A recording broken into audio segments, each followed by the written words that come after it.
Le 21 mars dernier, c'est-à-dire à la veille du double scrutin législatif et référendaire, deux inconnus tentent d'incendier la station Shell de Dixine Oasis. Mais leur démarche sort du commun. Selon les informations recueillies sur le terrain, l'un d'entre eux est venu garer un véhicule de couleur cendre contenant des grenades à quelques microns de la dite station. Son comportement suspect et étrange attire l'attention du vigile. Il est venu, il m'a trouvé, j'étais assis. Il m'a demandé si le carburant, c'est fini. Je dis, ils sont rentrés, c'est fini.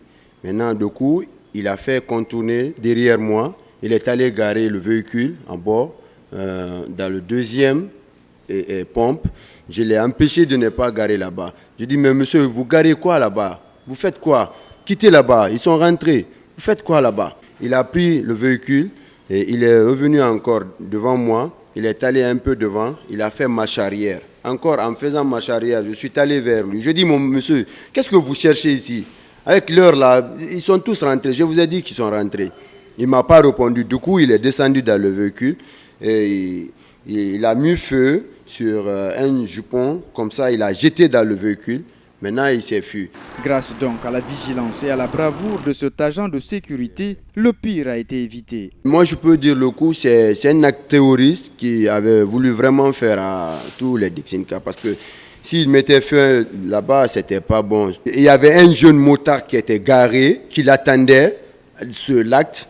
Après avoir fait l'acte, pour le prendre et se fuir. Je suis allé, je l'ai mis mon dos sur le cou. Après, maintenant, il est descendu dans le moto. J'ai appelé les gens sont venus. Ils sont allés maintenant faire sortir le véhicule dans la station. Ils ont poussé jusqu'au niveau de la route. Ils ont fait éteindre le feu maintenant. Au lendemain de ces événements, certains internautes ont parlé de montage orchestré par la police pour étouffer la manifestation. Le patron de Daouda Kourouma soutient que les faits sont réels et méritent beaucoup d'attention. Il a empêché une catastrophe à la veille des élections parce que je ne sais pas si vous situez la station de Dixine Oasis, Shell,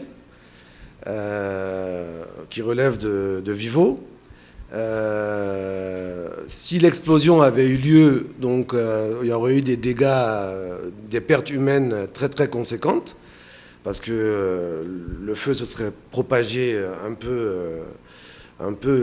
beaucoup de voisinages sont collés à cette station. Donc l'intention était quand même bien de faire le maximum de dégâts. Il pense d'ailleurs que cet acte héroïque devrait être reconnu et salué à plus d'un titre.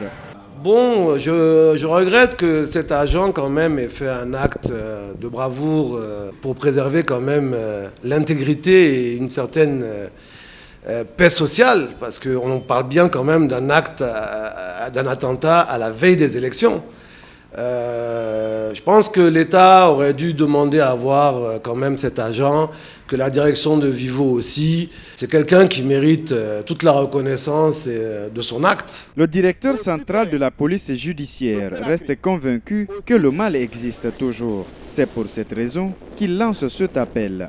Aux citoyens de Conakry, aux citoyens et à la population de Conakry d'être vigilants et de activement à la lutte contre la criminalité et contre les personnes qui se sont engagées à mettre dans la capitale la terreur et la peur généralisée.